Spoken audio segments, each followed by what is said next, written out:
Okay, good afternoon,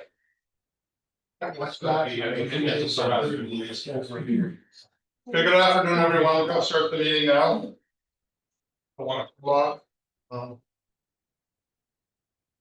Roll call. Holly? We have quorum. That's great. Any declarations of interest? You can say it now or later. Any online? Seeing none. Motion resolved that the agenda for October 20th, excuse me, 2025 Board of Directors meeting be adopted as presented. Need someone to move that? Bev? Seconder Dana? All in favor? Carried.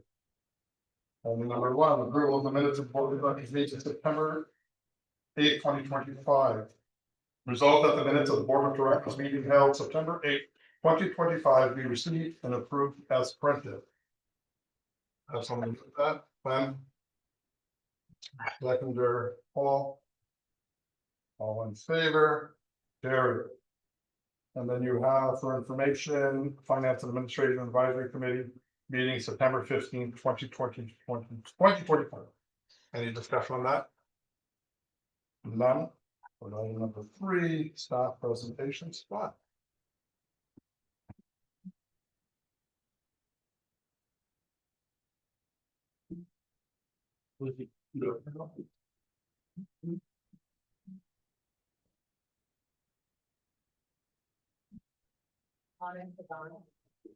Right? Start its meeting as we all thanking God for the rain. That is the start. Oh, it's what a situation. Should I have the opportunity to go to the WI meeting, meeting this morning of Field Hearts, and that's how they started. I got it 5 to 5 this morning. I woke up to pouring rain on my own tin roof. Me too. Okay, Scott? Yep, good, all yours. Good afternoon, everybody. So just wanted to give you a sneak peek about something we're working on with the museum that's been a focus for a while now. And it's really come up with this year's application of theme hub. So as part of that, we had to go through a digital strategy. And part one was we need to make sure that our collection was completely captured and documented in terms of the way which we were able to complete late last year. And then part two is, okay, so how do we make this more accessible to the public? And for 2 reasons. So for anybody who's been in the building, I mean, we know it's an 1830s building renovated in the 1930s, but from standards, it's still not what would be a full accessible building. So going up the stairs into the lot can be difficult for certain people. And then we also have geographic locations. So, you know, we've talked about, you know, especially lately, that the 2 gentlemen are they're Canadian heroes. So to make this more accessible across Canada, we're looking at different options, and this is something we've been working on, which is this is a virtual tour. So besides looking at improvements to our social media and our website, which are again ongoing focuses, we partnered with a local real estate agent, Joanne Keaton, who graciously offered to sponsor the process of being able to create this virtual tour and give everybody the access that they might not have to the actual museum. So keep in mind, this is the sneak peek. It's not a finished product. So using the using the mouse, you can go and visit various avenues within the museum, and then we've started to populate information on the actual artifacts. And wherever you go, you can go and you can zoom in. Oh, it's a little lag.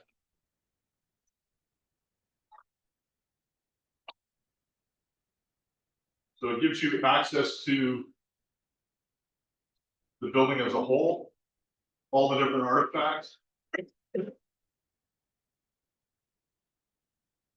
You can go down the stairs.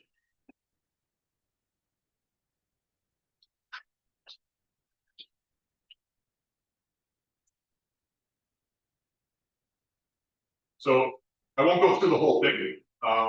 It again just kind of gives you a bit of a sneak peek of what we're working towards. But again, it's the accessibility and giving more people the option to view the museum online. And then hopefully it translates more into foot traffic. So people then see it online, they want to come and see it in person. So the other cool thing about this is so I have a virtual reality headset. It's actually sitting in my office and I tried it this morning. People were laughing. I never come in and I'm looking all over the room. It works perfect. You put it on and anywhere you look, that's where it translates to. So you're actually sitting in the museum. So I think it's a lot of good potential on something that we're working on here, and again, trying to draw more eyes to the museum and draw more traffic. And again, it's not a perfectly polished final product yet, but it is something that we're working on, hopefully to integrate in the near future. Great. Thank you, Scott. Is there any questions for Scott on that? Richard? Is we already have, or would we add something to this where people could financially support the museum? Yeah, I mean, it's a good point. Yeah, and any avenue that we can always bring up the fact that it is, it's free admission, but it's admission by donation. It's always a good opportunity to throw that in where we can. Yeah, somebody countered and what was within support. Yep, exactly. Yeah, When you think it'll be ready for public? So we're still, like I say, this is just recently, I think we finished the tour late last week and we started touching it. So there are a couple important dates coming up. So we won't make James Naismith's birthday in terms of getting ready, but our dates is in the new year, I believe May 27th, which could be a good tie-in project. Hey, we're opening the museum, for next year. Here's the tour, kind of launching a new. Hopefully by that point we'll be working on an updated website. That would be good tied in. So I would say we're hopeful within the next 6 months that we can really button it up and make it look really good. Is there any way where you can advertise the technology, who created it or whatever, that then they can pay for that ad space? Yeah, I mean, I guess those are possibilities that are endless when you get into the sponsorship recognition. I mean, it's part of the agreement we did have with the real estate agent is they essentially sponsor the creation of this. So it's hosted on a website where essentially we get one free application, and this is this time. It doesn't mean that this strictly has to stick with the museum. Like this would be a good way for us to capture some of our other properties. And if we look at it and see that there's a benefit to using this site to be able to promote the museum, you could probably draw the parallel to some of our conservation areas. We get people that might be looking at going to certain conservation areas that aren't sure if it's for them in terms of maybe it's an accessibility issue. A lot of this technology can help kind of cross that barrier. So this would be a good pilot project to work on with the museum, and if we get traction from that, we might be able to expand it further, which in that case could be an opportunity for something like that. okay. Thanks. Loved your presentation. Been there many times, so it's very accurate, yes, whatsoever. But I have a question. I've recently learned about reels. Now I don't know if I didn't know about them, but that they can be, chat on the answer. Yeah. Come from me, that what if like this fit into the reels for like Facebook and Snapchat and all that sort of thing? This wouldn't necessarily translate that well into that platform. That's not to say that we can't. So it would be more, then again, it's probably more of a bigger marketing plan and a social media campaign that we would be able to start. But there's a lot of the reels that you're probably referring to is somebody walking around with their own cell phone camera, capturing a quick portion and then posting that. 15 seconds, Yeah, snap, I don't know something, come to the Milton Museum of North Town website, Yep. And what I learned was it should never be longer than 15 seconds because people scroll so fast and all that sort of stuff. But anyway, I just think that might be an easy way to do some advertising for us. Any other questions, you said? Well, Jeannie, go ahead, Jeannie. Sorry, Jeannie, you're on mute. Yeah, I unmuted. Just a quick, this might not be relevant to, just a question.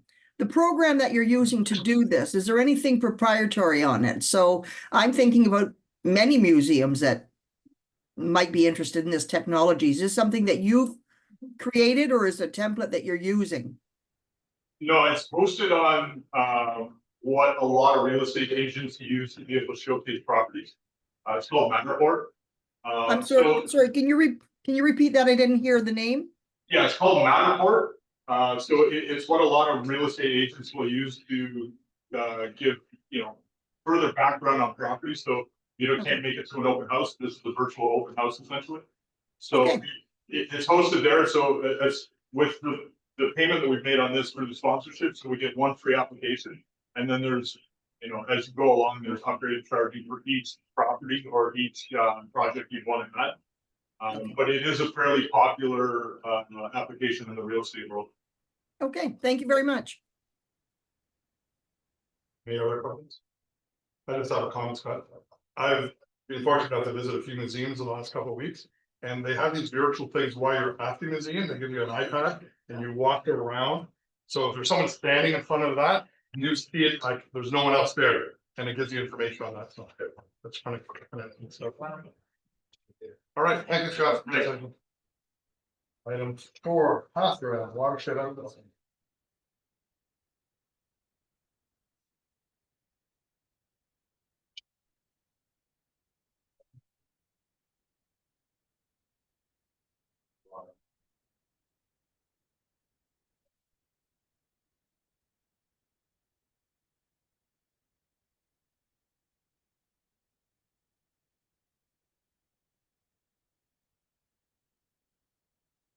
Welcome. Thanks for having me, everyone. My name is Catherine. I'm a water resources specialist.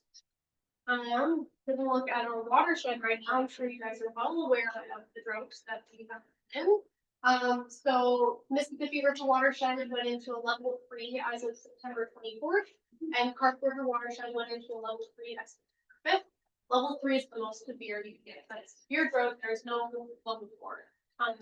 So you can notice Carp went in a bit earlier than Mississippi.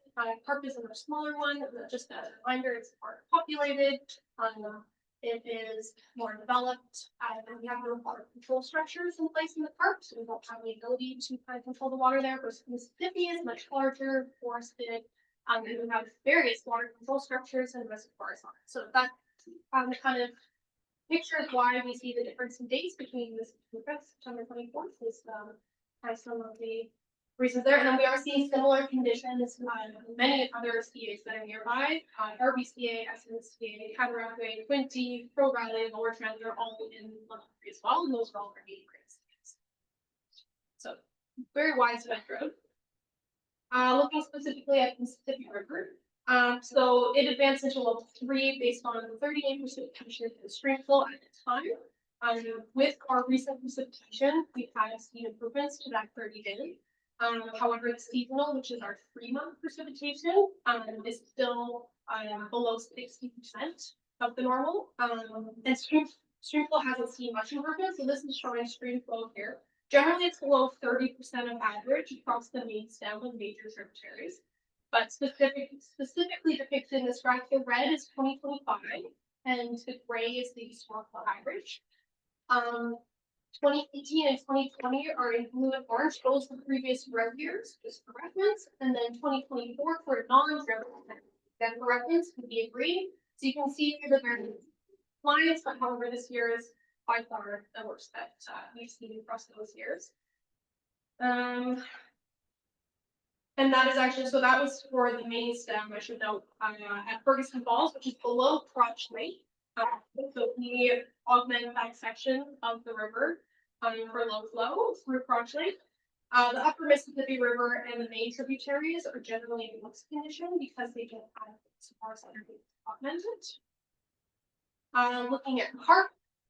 So Carp also went into severe level 3 based on the 30-day precipitation and streamflow indicators. So those are now below 40 and 30% of average. And those numbers just mean that those are the specific numbers that we have to reach to go to that level 3 severe. So again, we're still fitting in those level 3 severe numbers. And so the graph depicts again 2025 is in orange or red. The historical average is gray.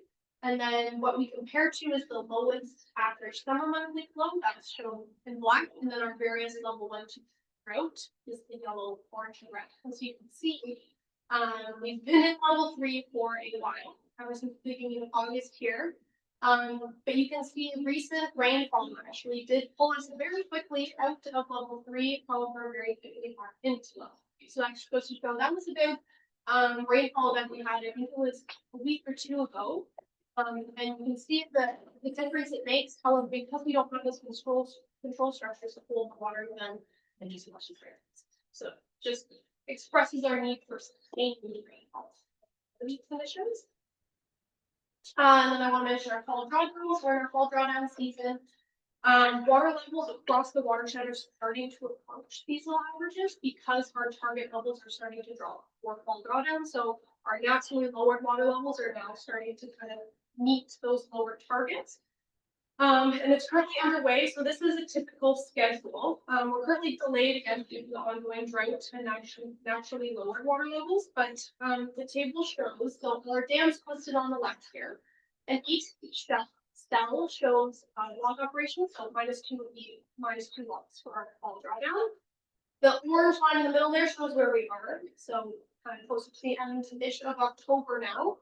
And then the cells highlighted in green are the operations we've undertaken so far, and the cells highlighted in orange are the ones that have been delayed. And so we are operating cash today, so we should see some of that go, and then potentially Big Hollow and this Sagging on later this week as well. Carlson Place is not quite the same conditions because it's on the river, so we're not seeing that drop in target levels where we're starting to meet the expected water levels that we'd like to, because it's more running the river as we get out. So that's where we are for that. And then kind of looking ahead at our forecast, so short-term forecast for, again, we got some rain this weekend, which was lovely. It's lovely. Another 15 to 20 millimeters in the short-term forecast. With some cooler daytime temperatures. Long-term forecasts from Environment Climate Change Canada and Ministry of Natural Resources suggest above average temperatures into December, which you can see on the left. And then the precipitation forecasts are uncertain, but suggest seasonal to drier than normal conditions with low confidence. And that's it's on the right there as well. Looking even more long-term into the winter months, this winter is expected to see conditions most similar to last year. So the 2024 and 2025 winter, we're expecting the most similar conditions compared to all historical records to be most similar to last year, with that like cold snap in January. And that's all I have. So you gave us the number of years back to 2018. Is this worse? What we're capturing as worse than we've ever had, like historically? It's hard to compare historically, because right now we've now started to set up like these decision tools where we can compare how decision made now versus future years. However, in the past years, we never had these specific targets when we had to move the whole system into a level 1, 2, 3. So it's hard to say. It's the worst. It's definitely we've reached the minimums in certain areas, like the carp for sure this year reached the lowest we've ever seen in stream flows. But it's hard to compare the whole system. Yeah. Year. And just on that point, and Councillor Kelly's here as well, you know, we are hearing from so many residents that people really need one rule, they're running on the front dryer. But is there any, you're gonna laugh, but there's no way to fix this with the carp river. Like there's no other thing we could do to make it so that it's just left in its own. The other is having all these other controls, but there's nothing you can do with the carp river watershed. Maybe that's a question for your own. You want to put a dam in? Not unless we start building storage. Stormwater ponds, I was gonna ask the question, there's a significant number of stormwater ponds upstream in Smithsonian Canal. Yeah, lots. And I think it's just not big enough. Yeah. Lots of them, right? Because they're all full, I walk around there all the time, right? I'm always cutting them, they're full. Yeah, and the other thing is the carps, we have wetlands, which are also great for storage, but without per se like a dam to hold the water in all of those areas, then that's Yeah, kind of But the easy. stormwater ponds controlled Yep. outlet levels. And obviously they're set at particular levels Mhm. because those ponds are high. Right? I walked them just in the last week or so. Yeah. Ponds are high. Now, maybe that's just not enough water to make a difference to the carp keeper. Yeah, But we do have storage capacity. I don't think we should say we don't have it. We do Yes. have storage capacity in the Carp River. And the other thing I'm gonna comment on is, that wonderful 52 millimeters of rain only fell in Spitzville.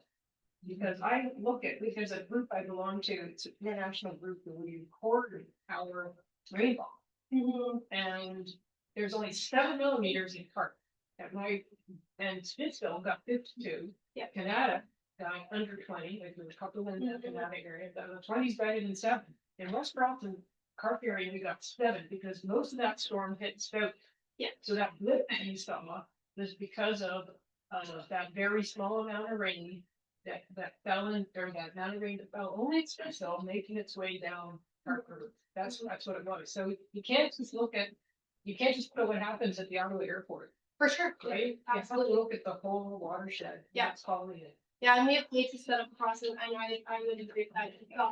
There is an out across the whole system, there was for sure up to, in some lakes and up to 5 in others, so. But just, almost like somebody had a problem. I was just gonna say that, depending on how a well is dug, how deep it goes, there's no relationship between what you were seeing at surface water and what's happening underground. So, you're right, there's a potential for the city to contemplate how it operates its, storage facilities to maintain some amount of base flow. I suspect it's not a whole lot, but, there may be some opportunity there.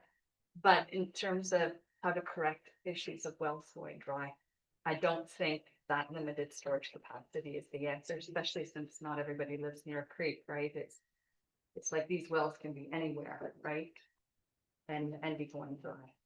So It's just interesting that the Marathon dosage wells, they're dug wells, right? So they're only down 15, 20 feet, but they're right near the Carp River. And that river there, when you drive over that bridge, which I do all the time, it's like, there's almost nothing. Right? So that's indicative of the water table, right? Richard, you got a question?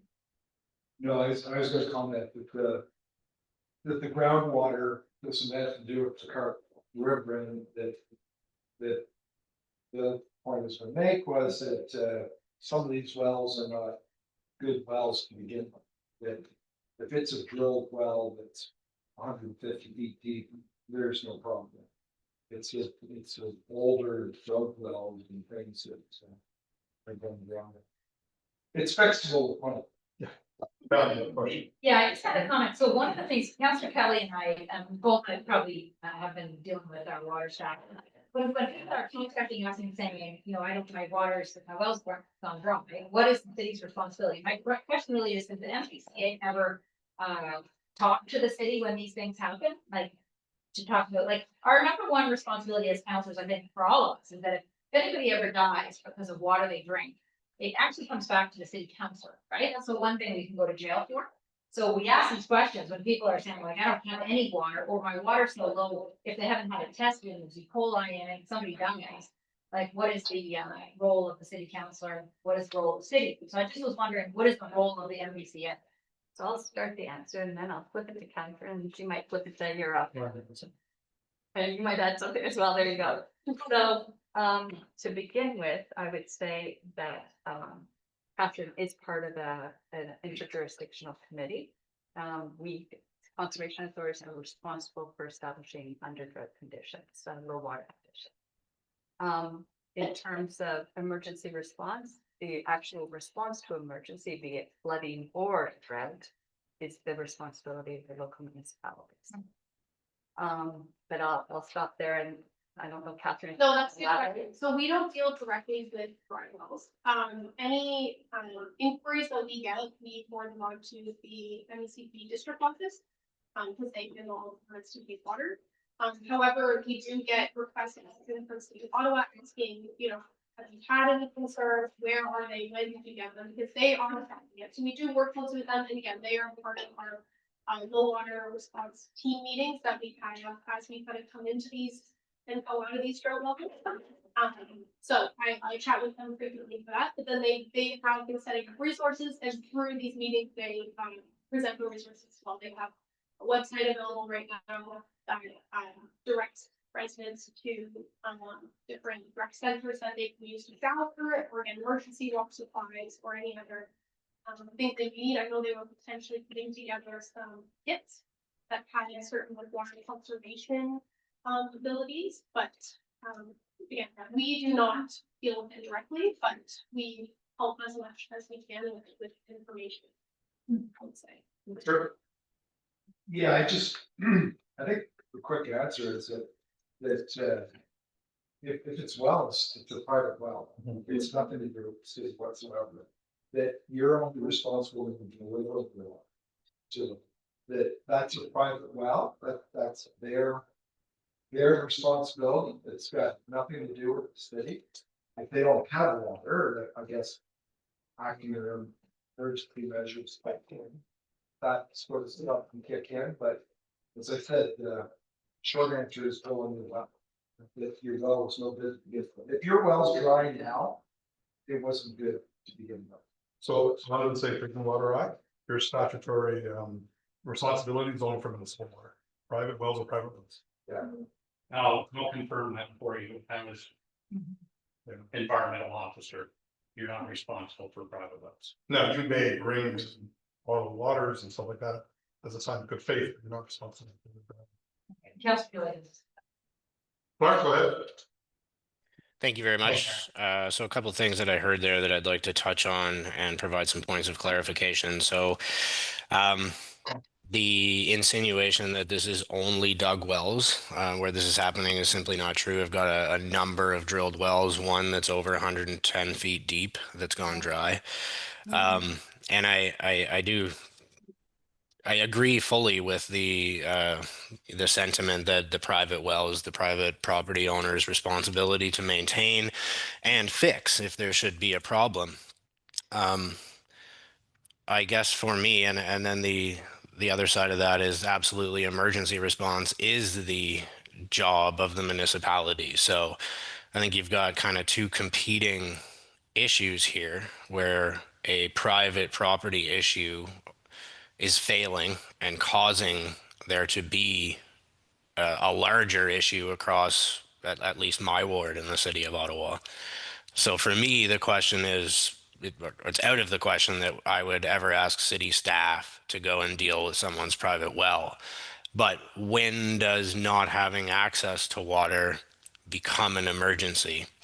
And given that it is almost, it's past mid-October, ground's going to freeze soon. So I guess I'm looking to Sally and crew to provide maybe some information or an opinion on when it becomes an emergency. I don't think a dry well, 3 dry wells in my ward in June is not an emergency. Hundreds of them in October, I'm inclined to think is. So what is your opinion on when it becomes an emergency and what resources may be available, like at the provincial level, or is there anything that we can direct people towards? And I'd love to know when you think it is an emergency. I'm not gonna answer. Clark, I know from when I worked at the city that there's a massive manual called the Emergency Response Plan, and it gives direction to all the GMs on the triggers for emergencies. And one of those triggers is water supply. So I would consult with Tammy Rose on that, because she would be the subject matter expert in that. And then I'll turn it to Paul. Okay, all I was gonna say was, it'll be emergency when the Ministry of Environment and whatever they're called now tells you it's an emergency. That's when it's an emergency, because they will issue an order to the municipality, which they have done, did Beckwith and Carlton Place many years ago, to provide potable water to people. So that's when it becomes an emergency, when the province needs it. Interesting. Any other? Go ahead, Clark. I was just saying sweet sarcastically. Go ahead, Sal. Paul, if I may ask though, there's nothing preventing a municipality from declaring its own emergency in accordance with its policies. No, there is nothing, there is nothing preventing them from doing it. It's just, you wouldn't have any identification from the province for that if you did that. But you You're could. on your own. But you could apply for emergency funding if you did that. Yeah, I don't think you'll get it. Beckwith didn't get it when they had vinyl chloride coming out of tile. Right, anything more for Kathy? So I think Kathy was saying, it's just the lowest water we've seen. I can only speak for where I live up in our lake in North Frontenac. We have a 20-foot boardwalk now for our water usually is to the shore. That's how low lakes are. And we don't have stormwater ponds, but we have beaver ponds and they're all drunk. Like it's incredible. And because of this, drought we're having, we have a major fire in North Frontenac last night, right? That we're dealing with right now. So, Oh, no. yeah. So this week of rain, it's gonna be good for us. Good hours. But we need to keep going. Yeah, every day. Mary Lou, You mentioned that the forecast, long-term over the winter is very similar conditions to last winter. Yep. Am I correct in remembering that that was sort of a drought? No, last year was not on a ground. Last year, winter, like conditions wise, we had a ton of snow. I know it was snap in January. And there was like, I would say it was near seasonal with the cold snap in January. But again, it was like warmer, kind of like fall into December, and then the cold snap in January. And then snow in February, March. And we never really had like, last year specifically, we never really had like that mid melt. It just kind of continued to pile up. And then we did have like a really big snowpack, and it was a really wet snowpack, but the large versus melting this season and then getting another. well, I'm just gonna go to Richard for the last question on this because we have a couple items here that I think are gonna take a while, so I just want to speed it up a bit. Go ahead, Richard. I doubt if you can answer this right now, but if you bring it back to next month, like, so if we had identical winter to last winter, where would our watershed be next spring? Would we go back to norm or would we still be short? It's a very big question. But maybe you can't. Yeah, I'll definitely look into that because that kind of is very interesting. But it would totally depend on if it was exactly last year and we got all the snow in the spring, then I'm not gonna say So it's just good. just work it very. Yeah. Using last year, because it's a fact. Yeah, it is exactly. That's the last forecast for us, so we can take a look at that for sure. Great idea. Thank you, Kathy. Thanks so much. And now for information, we have the GM update. Oh, Yeah, I'll keep this quick. I'm just gonna mainly highlight some of the floodplain mapping work that we've been doing, because some of it's coming to Madison soon. So the first one is Fall River floodplain mapping, which is largely in Bay Valley Township, Wayne. So staff will be reaching out to you shortly, if they haven't already, to arrange a briefing for you on the draft floodplain mapping for the Fall River. Okay. And along with briefing of staff at the township as well, so that you guys are all briefed and can have all your questions answered before we go to the public. We've set a date of November 27th. So that's coming down the pipe. Also, staff have been making terrific headway this year with the Cart tributary floodplain mapping. So these are 4 tributaries to the Cart. And so they're currently undergoing third-party technical review. So it's completed, but it's going through review. And then we're anticipating being able to table this to the public early next spring. So hopefully before farmers are on the fields, as it were. And then we recently received funding from the federal government through the for mapping of the upper Mississippi River. This is a section, correct me if I'm wrong, Euro, has this area never been mapped before? No. That's right. Okay, so this is a brand new area for us to be able to map. So this is a tremendous coup that Euro was able to get this funding to allow us to map the upper watershed. Another highlight I want to let everybody know is we're almost complete the public safety improvements at Lanark Dam, and we are going to be planning a ribbon cutting with Jeannie and Roy. We're hoping for next month sometime. So we're hoping to get the our John Jordan, our MVCA, out to participate in that, and because of course 50% of the funding came from the province for that.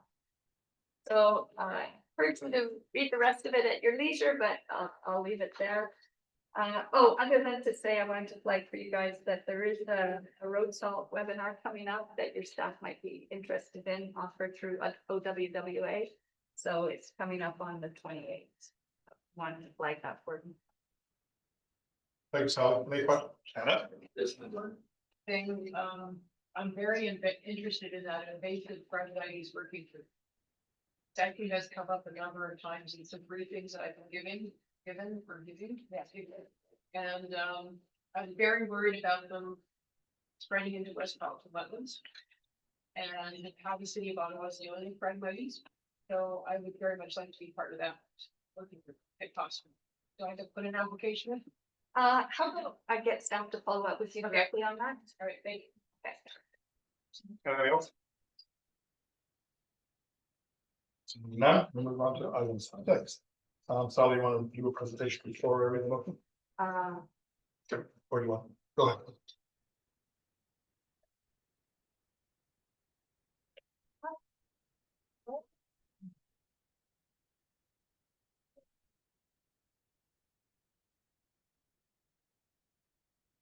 All right, so it's that time of year again, where we come to you and looking for direction on how to develop the 2026 budget. So just a quick recap.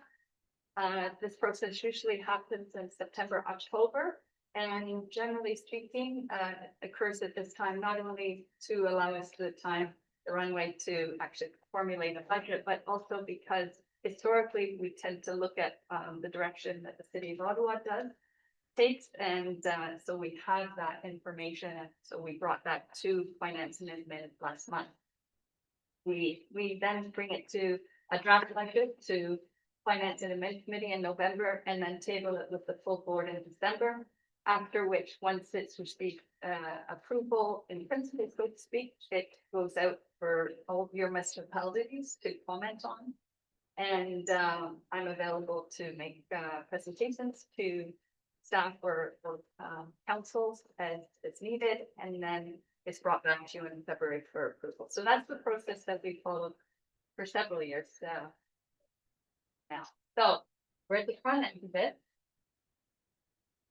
So in developing the budget, we always start with what are the planned and unplanned pressures, meaning those things in progress that we're anticipating occurring over the coming year. And then, so that's always happening behind the scenes, where we have what you might remember is our needs assessment list. It's all the pressures that we're encountering on the operating side as well as on the capital side. And so that is something that we're constantly updating. And then once we understand what the budgetary constraints are from the levy, then we get into starting to do our estimate and prioritizing, and that's how we come to a draft budget for you in November. So in terms of the pressures we've identified for 2026 and the recommendations before you, the first one is growth. So our communities are growing. The growth rate that has been approved by the city of Ottawa is 1.6%. The operating budget that we're recommending, or increase that we're recommending, is 3.75%. And this is based upon as well the amount that the city of Ottawa has approved in terms of addressing the operating requirements of the city. But we're adding on to that, so the last installment of the 64,663, which is the 1 FTE, is the balance owed from the workforce plan that was approved in 2021, minus the FTE that I cut earlier this year.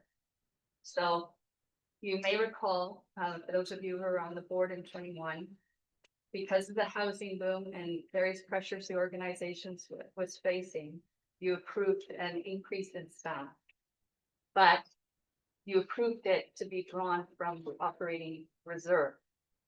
Now that's not best practice. Best practice is you take out, right? money comes in and it goes in to pay payroll. So what was agreed to and negotiated at that time was that it would be phased on to the levy over time. So this is the last installment. Every year you have been approving a certain amount to go from the operating reserve onto the levy, and this is the last installment. And lastly, the capital plan. You may recall that based upon our 10-year capital plan and the state of our reserves, that we developed and the board approved a schedule of increase to help build up our reserves to enable us to afford our 10-year capital plan. So the amount that the board had previously identified for 2026 was 8.5%. So this is the basis for the assumptions in front of you. Now, the last piece in this, the motions in front of you is the cost of living increase for staff wages. So what you're seeing in this graph here is the difference between CPI and what the board approved each year. So you can see that 22, 23, 24, there was there was a difference between what actual CPI was and the board approved amount. So the cumulative difference is 5.2%. So we're recommending that we help close that gap and that the board approve a 2.5% increase in wages for 2026. And that's fine. Thank you, Sally. Happy to answer any questions. Any questions? Seeing none? I'll read the motion. The board directs staff to develop 2026 budget and related documents in accordance with the following parameters. 1. An increase of 3.75 plus assessment growth to the operating levy. 2. An increase of 8.5 plus assessment growth to the capital levy. 3. An assumed assessment growth rate of 1.6%. 4. A cost of living increase to the 2025 pay scale of 2.5%. And 5. Transfer $64,603 into the municipal levy for the workforce plan adjustment. Need someone to move that? Janet? Seconded by Paul. All in favor? One point, I gotta make it that. When we had this discussion at finance committee, but the city of Ottawa was 1.6% growth in assessment. That's fine, but like the rest of us, our county is not going to want. And so that means that our present taxpayers will be picking up that difference. Whereas in the city, if we picked up with new growth, which is fine, but to assume 1.6 across the board just doesn't make budget sense to me. That we're taking the biggest one for sure, and maybe it should be the average, because that is dealing with reality in the rest of the watershed. And so you're upping it more than the 7 or whatever it is for the rest of the watershed subsidized. And I'll have to explain that to my council, and I just wanted to say that I said it. We're done. I read the motion. All in favor? Carried. Item number 7. Oh, yeah, it's like the work 7. Oh, and we don't have enough of that. Go right to 8. Is that right, Kelly? Or we're gonna go to 8 while we figure that out. Do you have Oh, some? yeah, it's just misnumbered in our motion things. So, So what am I going to? yeah, so you're. All right. Yes, no, it's numbered here, it's just misnumbered. So it's corrected. Okay.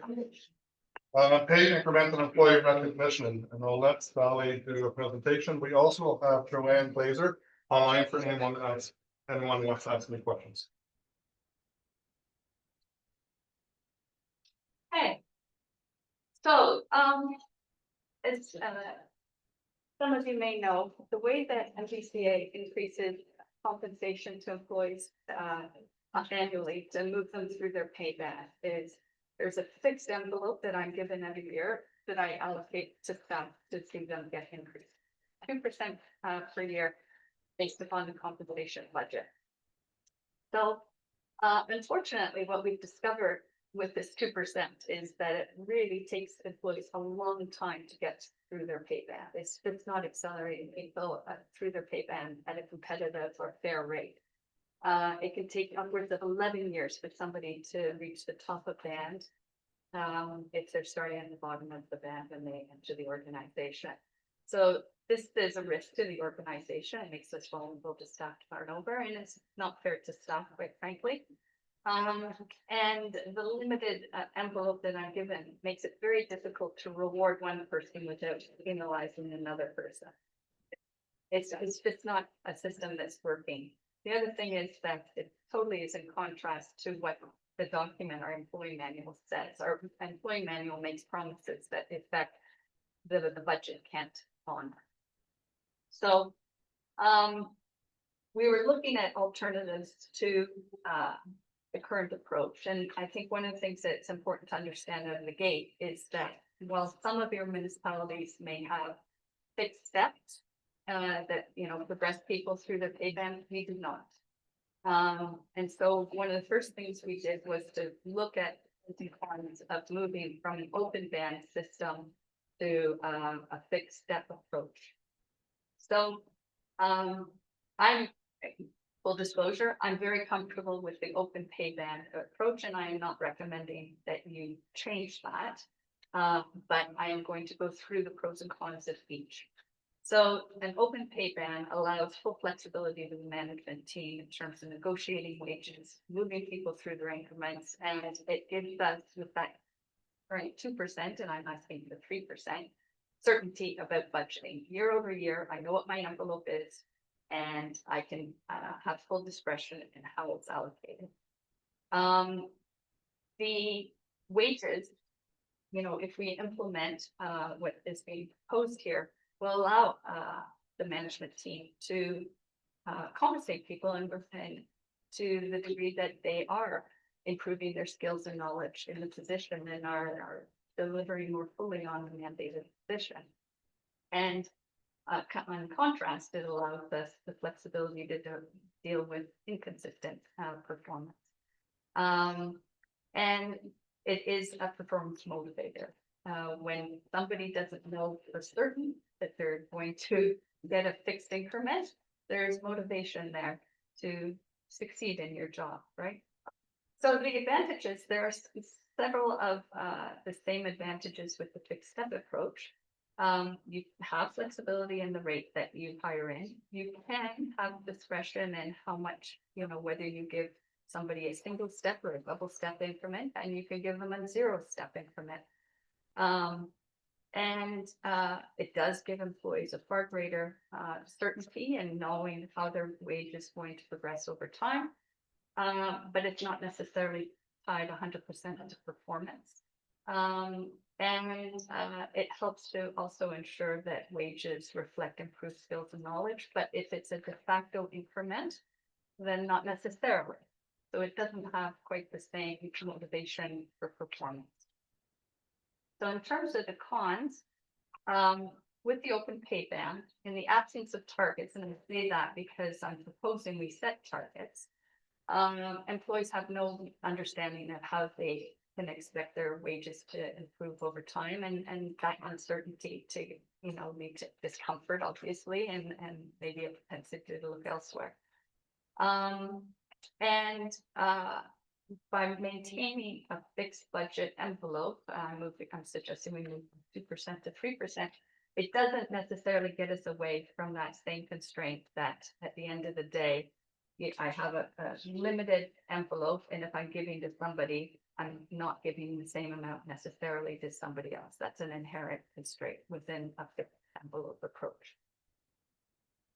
In terms of the cons with the fixed steps, typically people reach the maximum much more quickly, and therefore there are associated budgetary pressures associated with that. It's not as nuanced for dealing with inconsistent performance and similarly recognizing exceptional performance. Because it's typically one step at a time or no steps. And then lastly, you know, to the degree that one is dealing with, you know, internal perceptions, that a fixed step approach that recognizes people every year and progresses them. Some of the senior employees could resent seeing that wage gap close so quickly. That, however, I think is a fact of life. So in terms of looking at the financial impacts, what this graph is showing you is the bottom blue line or blue gray is our current 2% increase in the salary envelope year over year. The dashed yellow line above it is what I'm proposing in terms of 3%. And what that yellow line assumes is that everybody's at top band by 2030. Because everybody, the current contingent of staff, if they're progressing through their scale, should to make top of band within 5 years. The hyphen long dash blue line is if we went to a pure fixed increment approach, what the budgetary impact would be. So you can see the financial hit is higher earlier.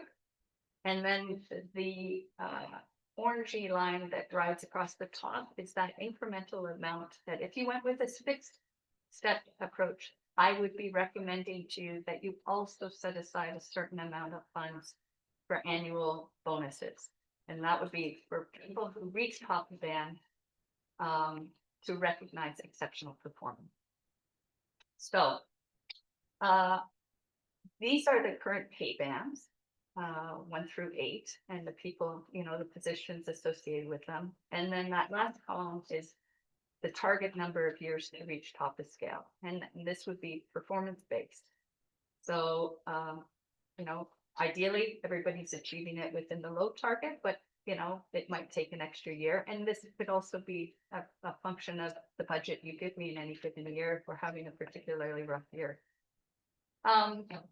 So this is the table that you're being asked to approve by this motion. So I mentioned bonuses and compensatory leave, or you know, year-end merit bonuses. So right now, we compensate people for time off using time off for overtime. We don't pay out overtime as a matter of course. You can earn what's called time off in lieu. At the end of the fiscal year, you're a staff member, you get paid out any amount owing. So if you haven't used all your toil, you get it cashed out because under the ESA, you need to be paid for time worked. Fair. Management, you may recall, I don't know, within the past 6 months to a year, you approved market rates, and associated with that, it was understood that a certain amount of management overtime was to be assumed. Managers work overtime and that should be reflected in your wage. So it was understood that up to your first 40 hours, anything over your 37.5 is gratis, it's already covered in your wage, but over 40 hours, you would be compensated with toil. And that there would be an upset limit to that of 75 hours. So for some of you who have what's called management leave, I know at the city you used to have something called management leave, it's typically 1 or 2 weeks, that this is not equivalent. It's saying if you're putting in a lot of overtime that you can get management leave instead. But after 75 hours, there's no compensation. So this is where we start to then talk about annual bonuses, because it's used to recognize excellence. So at the MVCA, in the time that I've been here, there's only been 4 people who've reached top of scale, 4 or 5 people who've reached top of scale who've actually got a merit bonus. So it's not something I'm handing out to all and sundry. So it is by definition and you know used to recognize excellence, compensate people above their base wage.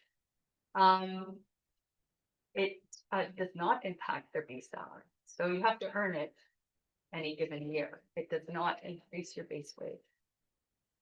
And what I'm recommending is that whether we go to 3% that I'm recommending, or if the board should determine it wants to take a stepped approach, that we do not do away with this, but that it would come back, any expenditure on a merit bonus would come back to the executive committee for oversight. And I think that's it. Any questions for Scott? Oh, Why not? So I've been opposed to this. The executive committee, I've been opposed to this at the finance administration committee, and I'm still opposed to this program. Sally just said it's had 11 years for somebody to get through the thing. Theoretically, it could take longer. Because once you burn it off with people in there, there's no money for that person who is in that category. I have worked under a step system and in a non-step system again. I think a step system provides surety to people and they understand that it's fair and equitable. Which this system that we had and this system does not resolve the problem of equality. When people are dealing with their wages, which is very important. I have never agreed with the bonus system. I have been a recipient of bonuses through my years in the management stream. I don't agree with them. And there's a couple of reasons for that. The first one is it smacks of favoritism right off the bat, right? Smacks of quotas. And it just doesn't feel right that somebody gets a bonus, particularly if they get it multiple years. If we have somebody that there's bonuses on a multiple year basis, then I think it should come back to the board to go above the to recognize that person through above scale. Okay, come back, and we've done that before. The second thing it is on the bonus system.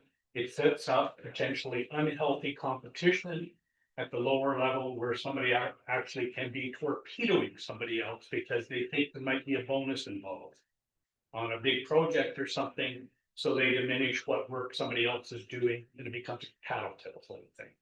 And I just don't like it. It just has too much of the ability to be favoritism and not be handled correctly. That it's going to cause staff to be unhappy with the system. So be asking for a recorded vote and I will be voting against it. I just do not believe in this type of system. And I don't believe we got good money out of it consultant because there are pros and cons, and I can go back and argue some of the pros and cons that are around there. But I've already done. Richard.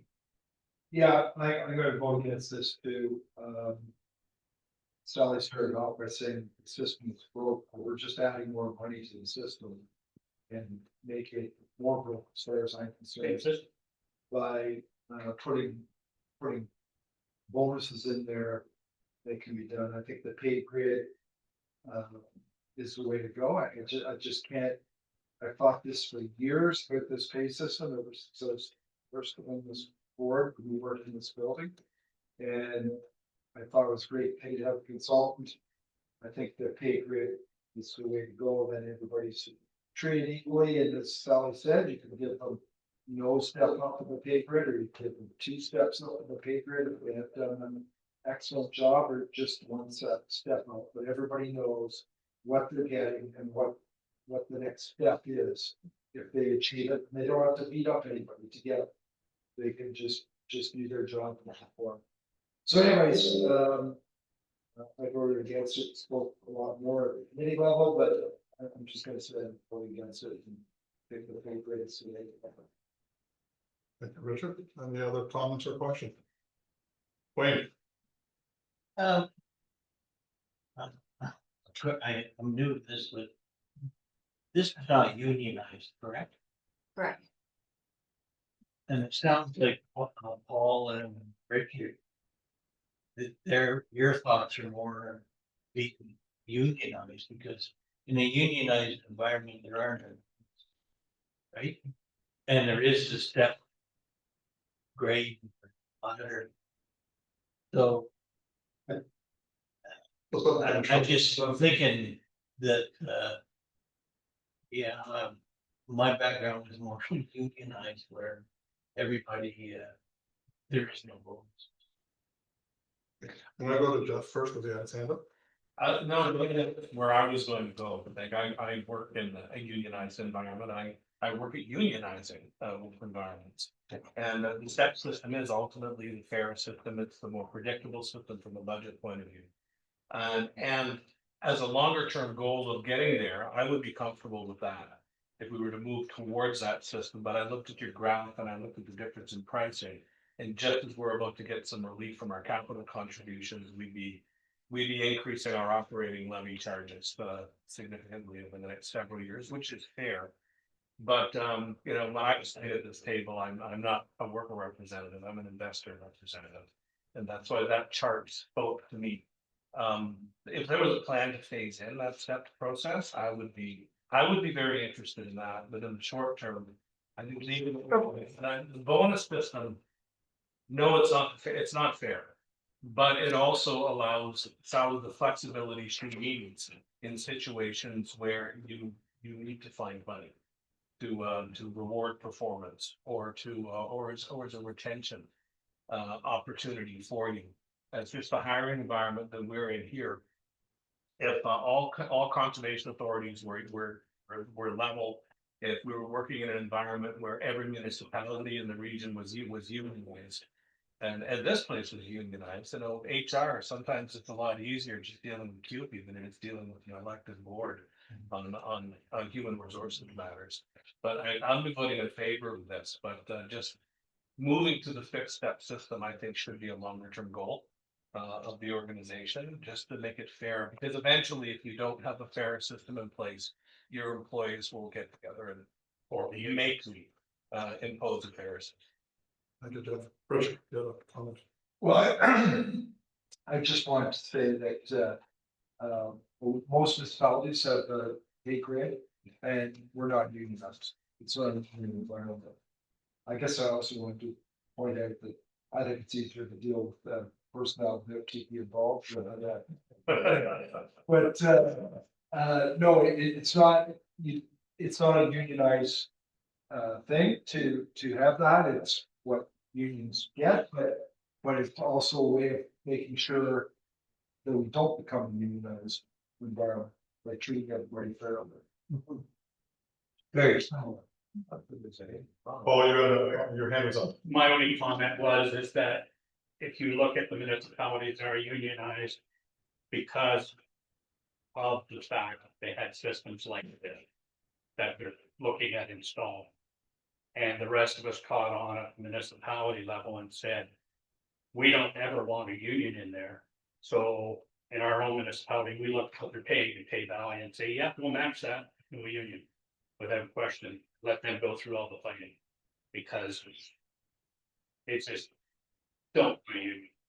And I'm afraid that you may find that if you have enough people get here, especially young people now.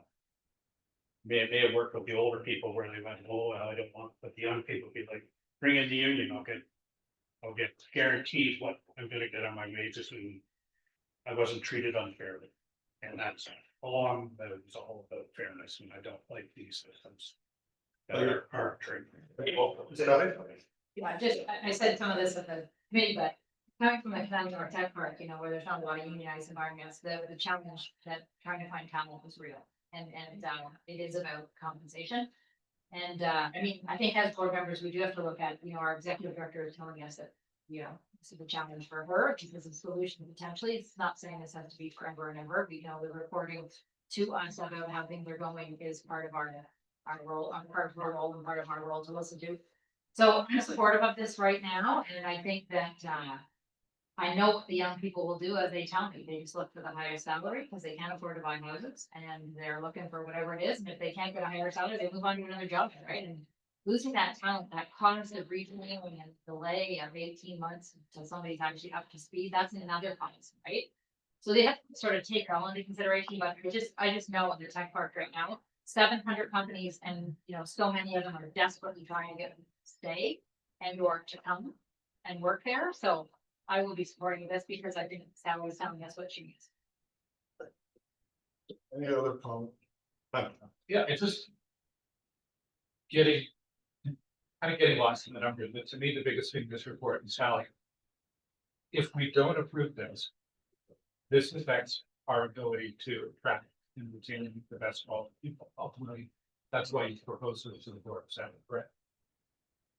So yes, is the short answer. It needs to move off of 2%. The current approach isn't working. So whether we move to a 3% or to a fixed 5%, or increment approach, something has to change because I'm not able to compensate people competitively. Okay, thank you. Yeah, If we approve this as a short-term step, what would the process of moving to the proper steps is going to be and how long do you think that would take? So as you saw the graph, everything needs 5 years. In 2030, you know, everybody would have in theory reached top of band and you know, maybe it's status as it were, so to speak. So I definitely think, you know, a phased approach is possible. But I want to give more thought to that and report back to you separately, and I'm happy to take that direction. That's great. Just a follow-up to Dana's question. So if we follow what you're proposing now, it's gonna cost us less money. So that means that staff are getting less money. Correct? Which means that only the chosen few will actually be getting that money to try and hope retaining it, that you're gonna hope to retain. So what it allows me the flexibility to adjust for various factors, including performance, including risk, etc. But you still have that anyways. Well, there's no. You can go on scale, you can come in here and say, so-and-so is doing a job as well, whatever their pay grade is. I'd like to take them on a scale. Prove that in the past. So I don't see how I don't see the cost saving, except that staff are getting screwed over by your system.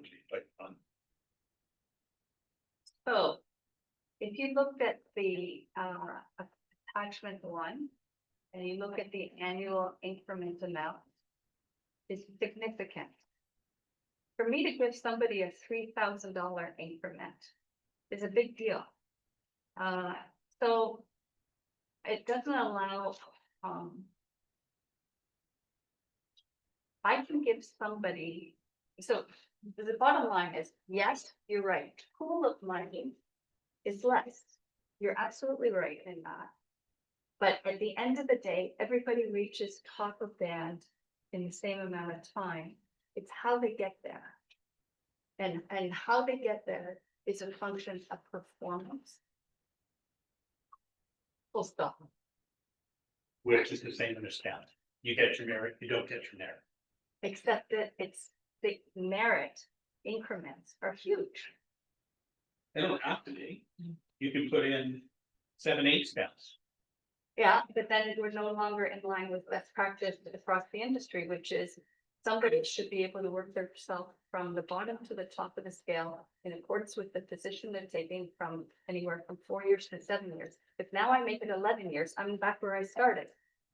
I'm looking for the flexibility to be able to give somebody less than because somebody else is deserving of more than. At the end of the day, that's why I'm looking for a target, you know, somebody should be able to get to top of band within 5, 6 years, 6, 7 years, etc. But it allows me to adjust and I think Jeff made a comment. If somebody's at risk of leaving, I'm not fixed in what I can negotiate with them, or similarly, you know. With respect, Sally, you have the same problem you have with the system that you have now. That somebody could sit, languish away and never go up a step because you're too busy getting people above them. There are increases to get them to the top band. So it's like, oh yeah, George at the bottom here. Too bad for George again, and you're. Oh, that's not fair. I don't, that's just not fair. No, Right? but that's. I'm not saying your comments aren't valid, I just think, you know, so. Yeah. I may say, and I'm sort of listening to this, yeah, I mean, I come from a private sector. Also, I'm the only unelected representative here, so I recognize all those things, but the way I look at what Stanley is presenting is it's both fair and merit based. And I think that's what we look for in particularly, a very technical based report. That we're competing both in the private sector and we're competing with the public sector. And I think that, you have to be able to provide management with the flexibility to be able to use an open banner system. And I think it is fair. I think you have to pay for performance. And I think you have to recognize merit. And I think you also have to be able to say to somebody, you're not pulling up your socks and I'm not gonna give you a full increase this year. You're not going up a full step. You're not going to.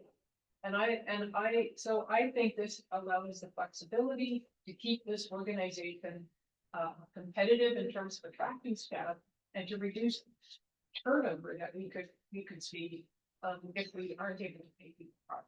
And so as I said, at the Finance and Admin Committee, I fully support this. And the Finance and Admin Committee did actually approve by a small margin, but the Finance and Admin Committee did approve this for approval by the parents. Thank you. Thank you. I listened to it all and, in my previous life, I dealt with registered staff nurses. And we actually had to take the ban down. I think we had 11 or 12 years because what was happening was our young nurses were coming, taking too long to get up there. They were leaving. They were going to the States actually, and with a $10,000 book signing bonus and, free transportation to get there and all sorts of things. So I tend to agree that we have to have something in place that's flexible. And we also have to recognize that we need to support staff. And I think she feels very strongly about this. As a way to retain people. And something, maybe next year we'll see it's a total disaster.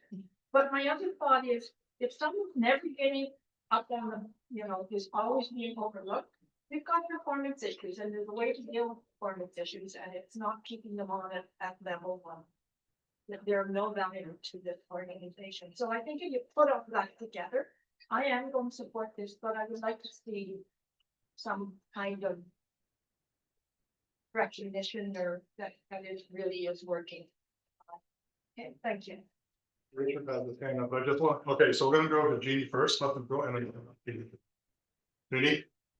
Okay, so at the Finance Committee, I was with Richard and Paul on this, but reading the report and then listening to today, I think I've actually flipped and changed my mind. I think what Sally's proposing does set up an expectation of bonuses with staff, but it also gives you the predictability to pass along to your staff that, there is a certain time that you can realistically expect that you can hit the top pay band. So I actually am now in supportive of this.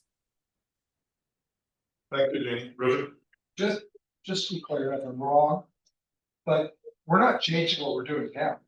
We're just adding another percent to it, right? We're not, this is what we've been doing all along. We're just taking it from 2% to 3%. The other system is changing what we're doing. This is nothing new. Are there any final comments, new questions? Anybody online? No, I'm going to motion. And then we're gonna have a reporter vote, because Paul asked for a reporter vote, we'll be calling out names, or Sally will go on this. Does the board of directors approve, 1, proposed amendments to the MVCA employee manual regarding pay increments and employee recognition bonuses, and 2, propose 1% increase to the pay increment annual budget envelope from 2% to 3% to allow for achievement of the recommended targets. Oh, I'm sorry, someone to move that, please. Jeff, someone to second it. Bev. Okay, so we're gonna do a report vote. Hey, Alan Hubley. You're, there you go. Yep. So, sorry, Alan, we didn't hear that. No. Beth Holmes, Yes. Kathy Curry, Yes. Cindy, okay. Clark Kelly. Clark, you're muted.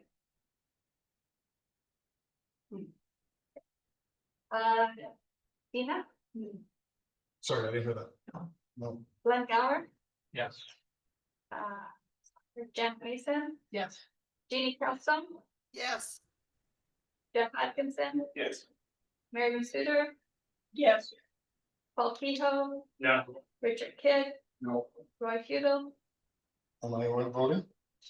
I'm gonna wait. okay, Wayne Baker, No. We have to go back to Clark. Clark Kelly, are you available online to vote? No. Clark gone? It might be on the phone. That is the right one, 2, 4, 5, opposed. 1, 2, 3, 4, 5, 6, 7, in favor. The vote in response. Thank you. Okay, item number 8. Purchasing bylaw. A purchasing policy update. I'm just gonna read the motion. The board of directors approved amendment of the purchasing policy as set out in report 3515/25. I asked for a mover and seconder, and then moved by Paul. Seconded by Wayne. Any discussion? All in favor? Carried. Fee update, I need to do the same thing. Number 9. So the board of directors approved the 2026 update of schedules D through G of the MVCA fee schedule as set out in report 3516/25. B, excuse me, posting of new fees in accordance with the MVCA's fee policy, and C, take the new fees take effect January 1st, 2026, pending no major concerns regarding the proposed changes. I need someone to move them. Bev. And Dana, seconded. Any discussion? Bev. Thank you.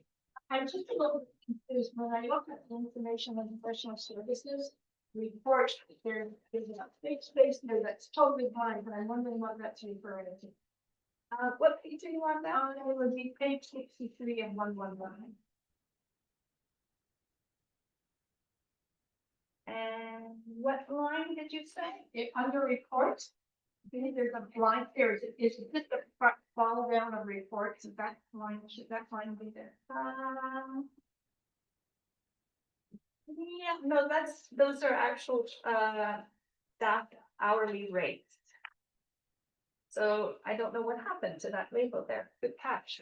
So those are, the administrative rate, the minimum processing fee is like a fixed fee onto which then these hourly rates are charged if they exceed a certain amount of time or for other types of activities. So we'll get that updated. So I'll put that. Any other, Meredith? The one item that I had questioned about, the summer camp. I'm not sure whether it's wise to set that fee now. I suppose, because it might be worthwhile to find out what the competition is charging. Because I think that that's only gone up $10 since last year. But the chair, Scott. Scott, you want to answer that? Yeah, we did take a quick look at competition pricing as a price now. There is a limit to how much we're gonna be able to increase. We want to increase it on a yearly basis, so we at least have that film. But there is a limit to what we can increase based on where the program is in terms of its infancy. To be able to continue to grow the program, and also competition around us, like we look at what RBCA is charging. Love City of Ottawa programs of similar nature. And if we increased it much more than that, we're running the risk of pricing ourselves out of what the local market's gonna allow. And in the interest of timing for us to be able to set and start to market it, we want to get it set as early as we can in the new year and start to market them early. So the hope was to get it into this meeting, so we're able to do that.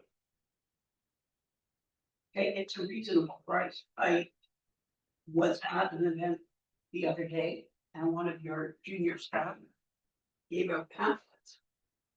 And one of my much older friends sitting at the same table went, "Oh, that much?" And everyone turned and looked at her and said, "Wait a minute, you haven't paid a babysitter in a long time." And I think it's very reasonable. If we're at capacity, I could see the argument for maybe looking, but at this point, we still, you know, in terms of where we would like to get the numbers, we haven't sold the program out completely yet. I'd like to see if it increase that enrollment before looking at getting a little more competitive pricing strategy. Okay, thank you. Anything else? Seeing none, I go to the motion, we have a mover and a seconder, all in favor? Carried. Item 10. Investment update by Stacy, and Stacy's not here, are you able to? I can give a 1-minute update. Go ahead. Is that you may recall that you approved an investment strategy, which Stacy went ahead and implemented, and which is yielding dividends. If we were still using GICs, we would have yielded 2.55% over the period, and we were able to up that to 3.65. So the strategy's working. So. Let's see what happens tomorrow. All right, thank you. Okay, item 12. This is a very long, not long, very important topic here. So there's a big motion to read, so I'm gonna ask Dolly to go through her presentation first. We'll get questions and discussion, and then we'll read the motion. Is that good with that? Okay, so the report set out the background, which I think most of you are familiar with, and the community engagement that we undertook since the board met in July. And the objective of today's meeting is to map out next steps with how we're going to manage the issues around the museum over the next several months. So what you have up in front of you is the draft transition plan that I'm looking for approval for. And what this plan does is it allows for the next 6 to 8 months for a working group to be established of largely community members to really start to flesh out and try to see if they can put meat on the bone of a workable solution, and to look at options and to really test those options to see if there's a sustainable, financially feasible option for keeping the museum at that site. And if so, to document it and to bring that recommendation forward to the board. You'll see when I get into the working group that it's also tasked to look at what if no feasible solution for keeping it at the site is there, because I think it's prudent for us to do both. And then once that's in place, we would go and update the 5-year strategic plan for the museum, which is due the end of June. But you may have seen, I also am recommending that we write to the province and ask for a 2-month extension to that to buy us some time. In the meantime, we're continuing to digitize the collections in accordance with our digitization plan, which was approved last year, but which in any scenario will do the next steps. So under the detailed planning stage, if this collection is to remain on site, invariably there's going to be a lease agreement in negotiations, because I am recommending that as a base assumption going into this process, per the policies you've all approved already, that we turn the collections over to others, that we can be host to the museum and to the collections, but that the long-term ownership management of the collections transferred to others. So under this phase 2, it would be looking at negotiating and entering into discussions and details around that agreement with whoever's going to take over the collections. If that's not possible, then it's going to take a lot of effort to relocate the collections. And, you know, there's a lot of risk associated with that, so it needs to be undertaken with incredible care. But that's what would happen in phase two. And then ultimately, if that did happen, we'd have to then do all the detailed planning if we were to convert that building to another purpose. So phase three is that final year before the category 3 agreements cease, and that would be if there's any major capital projects or anything that need to happen on the site to implement them before that whole funding model is up for renewal and renegotiation. So that's the essence of it. The transition plan does not make any assumption about any scenario. It's totally open, and we're committed to working with the community, try to find a workable solution on that site for the collection to remain in situ. But it will take some time, and we're allowing that 6 to 8 months up front to really have a focused, concentrated effort, get people at the table who are motivated and interested, and hopefully have some money that they can bring to the table to demonstrate that that's the solution to be had. So also in your package is the terms of reference for that working group. So the first thing is to determine, is there a financially sustainable business case for a third party to assume one or both collections and operate on site? Sorry, that didn't get worded properly there on the slide. Secondly, to document the assumptions around that business case to demonstrate, you know, prove the case that it's a financially sustainable business model. And then document all the assumptions. Yeah, who are the partners? What are the financial commitments?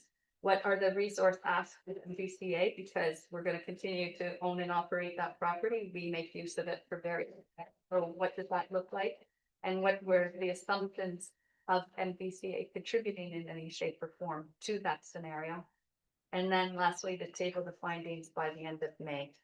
I am anticipating that we're probably going to have a special meeting for this because it will have significant public interest in it. So this would be likely a meeting in addition to the May meeting. So in terms of membership, I'm proposing that we really focus in on people who have either a strong vested interest. So both the leads and Major Lease was the owner of the property and the collections that we assumed it from in the 1970s. So both the Naismith and Lease families, descendants, have expressed interest. And I think in fairness to them, they should be at the table. Everybody else that you're seeing either have the ability to assume the collection or to, in some shape or form, finance the ownership or operation of it, or have expertise in museum management and could coach on this. PHE Canada alumni are actually, PHE Canada is an organization of sports practitioners and educators, and they have expressed interest in helping with this process because many of them are academics and they have contacts in educational institutions, both in Canada and the United States. And their main interest would be that if scenario one of keeping the site in situ, the collections in situ, that they could help to make sure that the collections went to good homes. They just don't want to see the collection disbanded in any sort of form. They are in favor 100% of keeping it on the site, but if not, they're very interested in making sure that the collections would go to good homes. And then of course ourselves. So you can see with that in total, then it's 14, because both the Lees and the Naismith families. So that's a very large working group. And I really recommend that we keep it at this to the greatest extent possible. I did receive comments from both the township, the town, Mississippi Mills, as well as the Textile Museum for additional participation, which we've seen in the attachments. I think it's a very large group already. And I emphasize working group that this group is expected, so in the terms of reference, you may have read, to launch in January and then meet every 2 weeks. Like, we want to keep this moving. And to that end, I'm recommending that we hire a facilitator to really help run this process.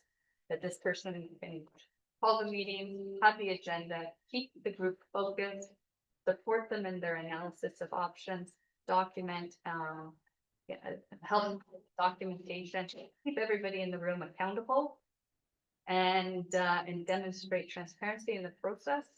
And for that, I'm suggesting we set aside a budget, next year's budget of 15,000, and that MVCA would provide obvious secretarial support. But that between now and the end of May, with that support and that focus group, I think, smart people coming to the table, motivated, will find a solution. So in terms of base assumptions, of course, MVCA has a table, and people are going to be asking us what is on and off the table as far as we're concerned. So as I mentioned off the top, and per the policies set out in the land conservation resource strategy, I really think the MVCA needs to divest itself of the collections. That we are not in the museum business, we're not in the heritage management business, and that it should really go to a third party to manage those collections for posterity. That whoever does take over the collection, assuming they stay at that site, they will be subject to a lease agreement. And I can tell you that that is the model that almost every CA we've talked to is following. Where they've divested of the collection, and it's a third party that's operating on their site under lease agreement. So when I contemplate a lease agreement, I'm thinking the grist mill, the adjacent lawns, and the gatehouse archive, and that anything outside of those 3 areas would be subject to the same fees for use that all of our other tenants are subject to. And that a portion of the capital renewal cost be factored into the lease. So they can't just out and out assume it's only operating, that this organization is responsible for and has invested a lot of money into the capital renewal of that heritage structure. And heritage structures cost a lot more to care for, not just simply because of the material they're made from, but because of the specifications you're made to follow when you do work on them. So I think a portion, and you'll notice it's very open-ended. A portion does not say 50%. So, but I think that it's prudent that we just make that clear out of the gate. And that we also open the door for potential sharing of promotional costs. We may want to do joint events, and there may be, joint promotion. Historically, a portion of the gate fees, the parking fees for that site, have been allocated to visitor services, so that could potentially continue. But similarly, if they're having people come to the site for certain events, that maybe there's a sharing of tenant revenues. So all this to say that, when I think about a typical lease agreement and the types of things that you consider, this is what I'm thinking we should just put on the table and then see what comes forward. The last piece is a regulatory item, and that is that any lease agreements in excess of 5 years have to have ministerial approval. So that's just a statement of fact. So another piece that I touch on in the report here that I want to review with you is that we have a thing called the Art Tate Mackenzie Memorial Trust. Now, this was set up in the early 70s, shortly after we acquired the property and the collections.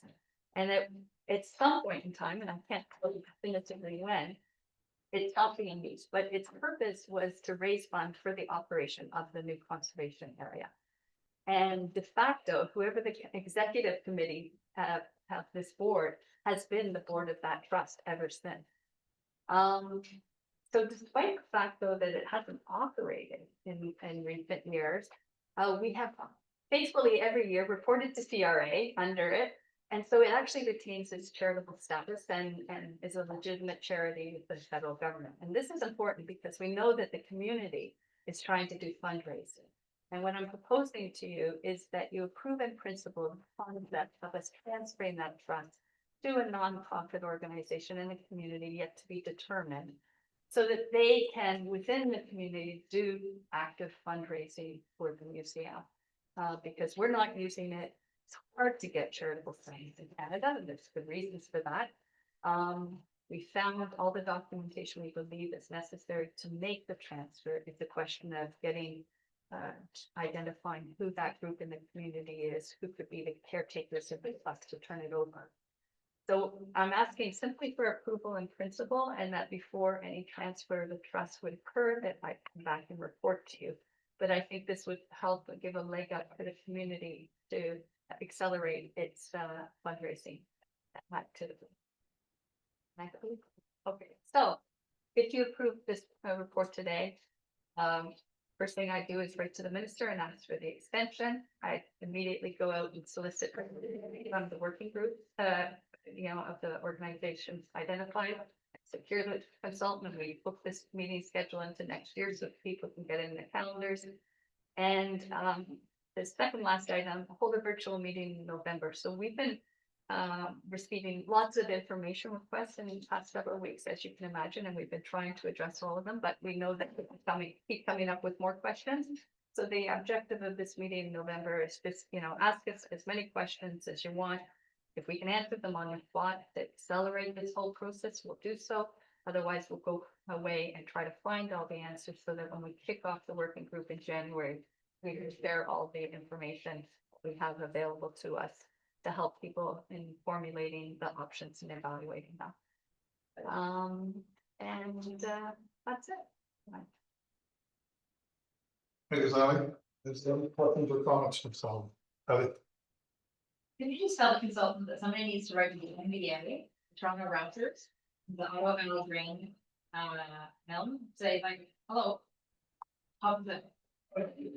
You know how easy it would be to get money from the Toronto Raptors and the NBA? So we have tried in the past to work with them, but I think now that it's reached a critical point, I think the ask should be easier. I think the challenging bit is what we're looking for is potentially an endowment. To get your long-term funding and not year-over-year operation. So it's a much bigger ask, but I think especially if there's political, you know, involvement and public engagement on that, that it could very well be a solution. Yeah, as part of this, I just think there needs to be some pretty, you know, quick action. To be aware of this, you know, the timing of this. This is not something I think it's been on for years. But And then Jeff. Thank you. I just have a couple comments on the recommendation. I noticed that, one of your, I think, well, it's two, that the board of directors, who principal, to be right to the principal, right prior to execution.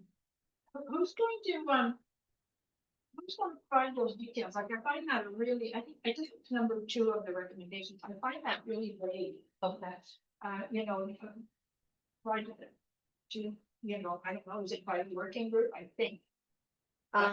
So I was proposing that I would report back to the board. Okay. So clarify that to be tabled with the board. Yeah. As opposed to provided table with the board. And I make a couple more comments. Go ahead. What was that last one? So number 2 recommendations. So what we're talking about? Yes. And what was the answer? Provided it's gonna change the tables. But it would be salad. Yeah, the third line there, where it says be provided to, it'd be tabled with. I also think that part of the recommendation should be to update and work with NPP John Jordan and MP Scott Reed. And in particular, I think a letter needs to be sent to Mr. Lee. Ask them about students. I think that's really critical. And then the other thing is that your composition, I noticed there's no board person on the I think if I look back to the group that was in 2019, there was a board member on it, and that person was also an executive member. And I would propose we need a board member on there, and I'd like to put my name forward for that, because I have done a lot of work on it. And, a lot of the things I'm hearing, you know, the MBA and stuff, we're all over with a group. And we are working with a group along with some advisory board members to try to set up something that will receive funds, so, and how they started doing this, and most of some, so, anyway, I guess that's all my comments. Just a quick response. The reason why I didn't put a board member on is because of the heavy commitment to every other week. So I have no objection to what Bev's proposing. She's willing to make that commitment. Thank you for that. Just approved, that had a comment first. Yeah, I actually co-chaired that original group with Krista. In 2020, we resumed in 2021, we got shut down for 9 months during the pandemic. And we did have a lot of momentum with Basketball Canada. And because of the Raptors win and the fact that the Naismith family was invited Krista to go to Walk of Fame events that year. A lot of those connections were made, but they just evaporated in the months after the lockdown. And the Times says the Raptors haven't been winning. All of the wind is just came out of that. But we were at the point where there literally was a couple of $1 million being on the table and being floated around. So the potential is there. I remember as part of that committee's work, there was a number of reports that were prepared. Because we needed to look into the legal. We needed to establish the legal ownership of the collection with respect to CA, or if they actually belong to somebody else. And I know there was information about the relationship with much of the connection. I think it was the University of Baltimore that actually owns it, and it's on loan to us. And there's a lot of conditions with that. But that information we provided to the committee midway. They have all of that information. I think it's a decent transition plan. My heart wants the thing to stay at the Mill of Kintail and doesn't want to see the building separated from the collection, because that was the home, and that's I see the building as part of the collection. Actually, but provinces effectively cut our legs off on this one with our new mandates. And while we might have been able to finance this a decade ago, I just don't think it's possible for us to do this anymore and to manage it.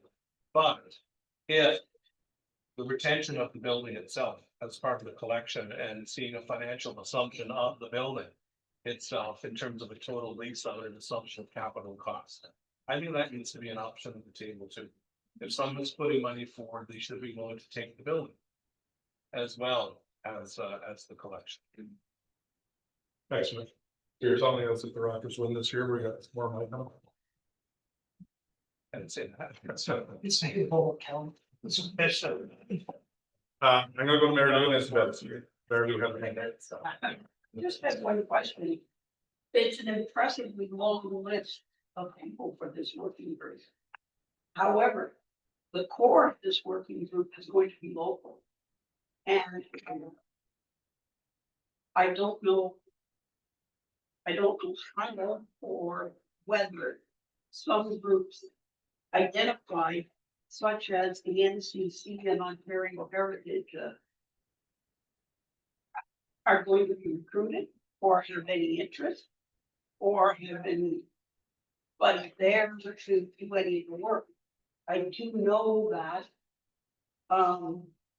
there are a lot of people in Mississippi Mills with a lot of skills and knowledge who would be interested, and I just, rather than leaving that very rigid list of who's available or eligible to be on this working group, that you put a sentence in saying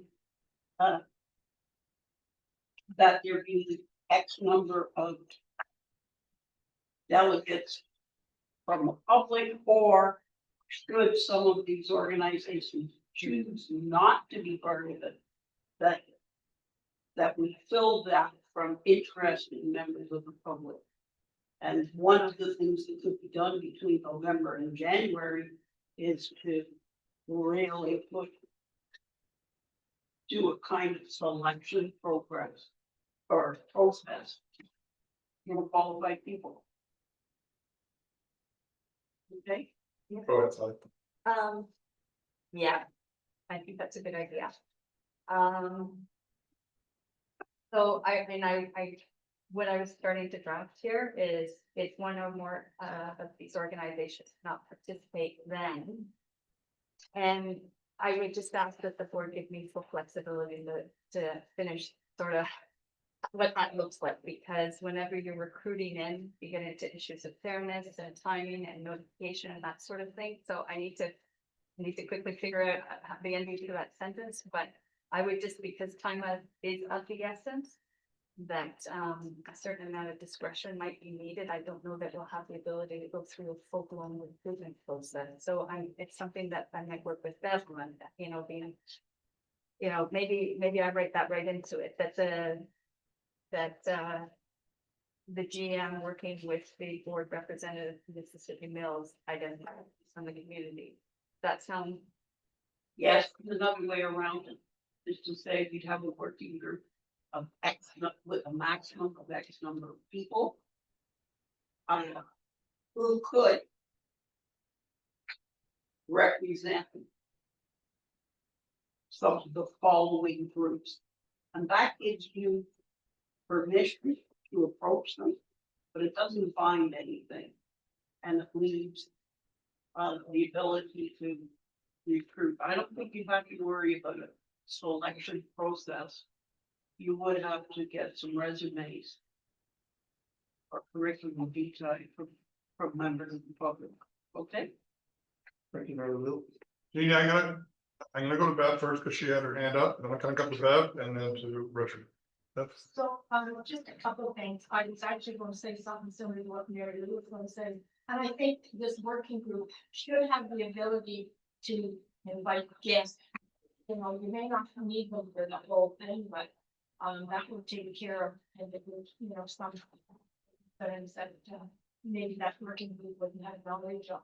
The other thing I wanted to mention was, I don't think the report that was done by the woman from the conservation, federal conservation, no, yeah.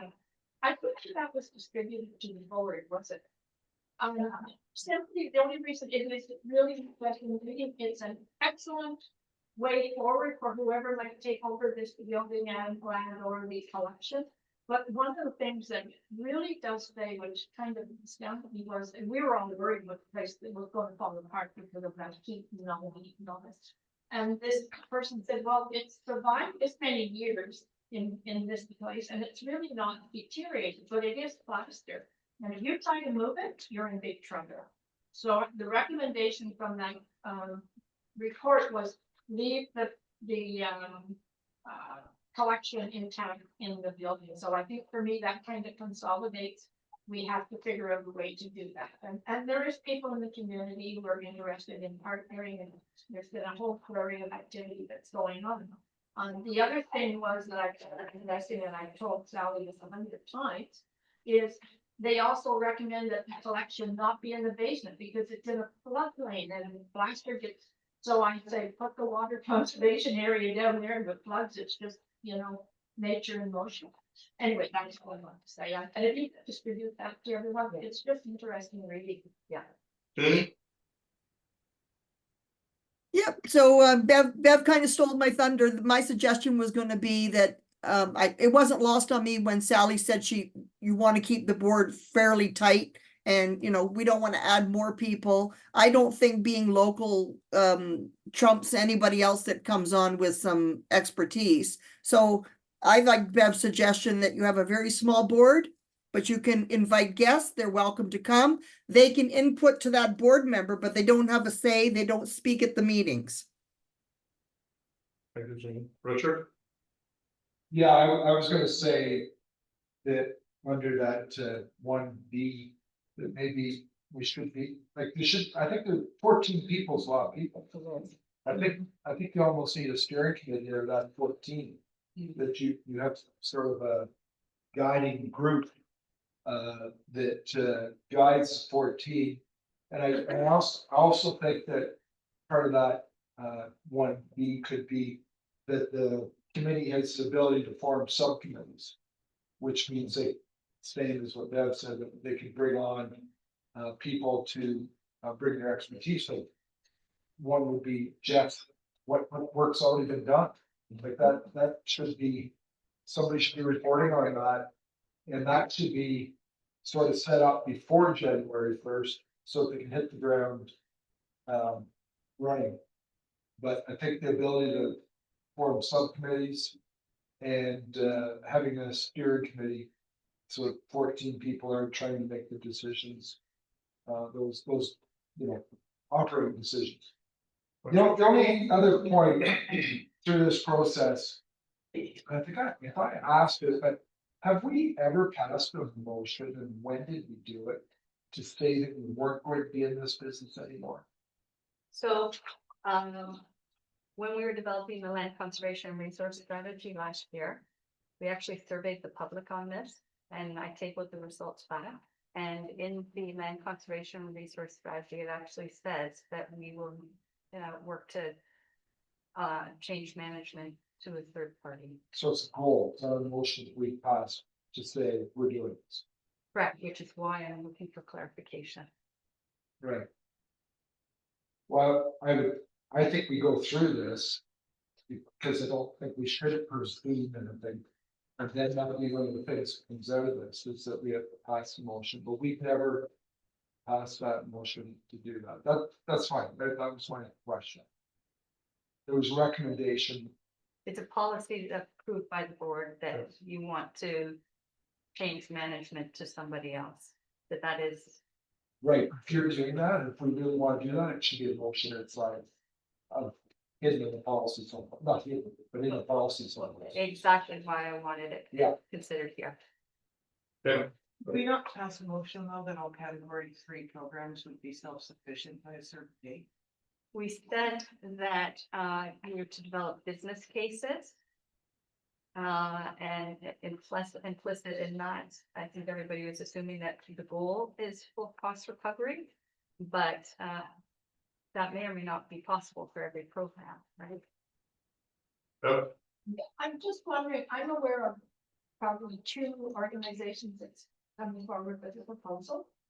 And that would be for this committee to look at, but how are we going to do it? How are we going to get to other organizations that, if you're interested, drop in a proposal by, I don't know, December 15th or something. Do we need to do that? Like, are we limiting ourselves too much with just knowing 2 people or 2 organizations are interested? So from all the discussions we've had over the past several years and more recent months, nobody is looking to take over other people's collections because there's just not the money to do that. So if we were giving a collection and money, then I think there'd be lots of interest. But to do an expression of interest, hey, do you want to take over our collection? Anybody I've asked, do you want to take over our collection? So Ontario Heritage, Francis, Heritage Canada, everybody, nobody said yes. So we feel kind of secure that we're not going to get somebody at the back door at the last minute saying, hey, you didn't ask me. Oh, I make no promises. Okay, so I just want to read back some of the feedback because I'm going to alter the points of reference to reflect these things. So the working group may A, invite guests to attend 1 or more meetings to advise on matters of interest. B, establish steering committees. B, establish subcommittees. If 1 or more organizations cannot participate, then the GM may, with the board, a member from Mississippi Mills, substitute other members from the community. Also, that I will add to this list of members of board rep from Mississippi Mills to the list of participants. And I think then we'll have to have Melissa here that would say appointing then Beth to be that member. You say when you said subcommittee, before that, you said steering committee, or what did you say?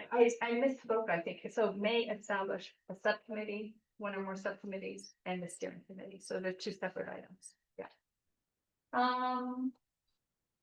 And then additional motion would be that the board of directors direct staff to write to MVP John Jordan and MP Scott Reed regarding funding opportunities. Is that okay?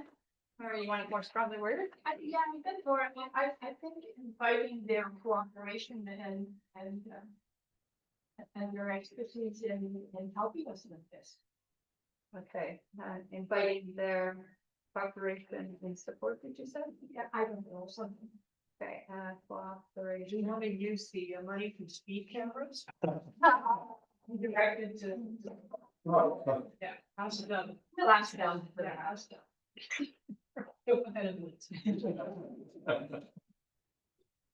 Okay, so you read that again, that the board of directors direct staff to write MVP John Jordan and MP Scott Reed regarding funding opportunities and inviting their cooperation and support in finding a sustainable solution for the museum.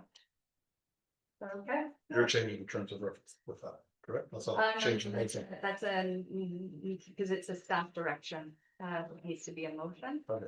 And- Good until 4? No, oh, you just talked about what we changed. So, this one as a trust for this report as amended. And as amended. Because we captured everything else in the terms of reference. And then it's just adding in motion 4 at the bottom here, that the board direct.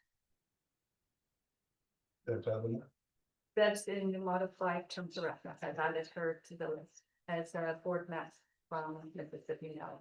Oh, we needed that. Yes, sorry, we need a motion. That the board of directors appoint. Yes. Oh, you, oh, I'm sorry. You go, okay.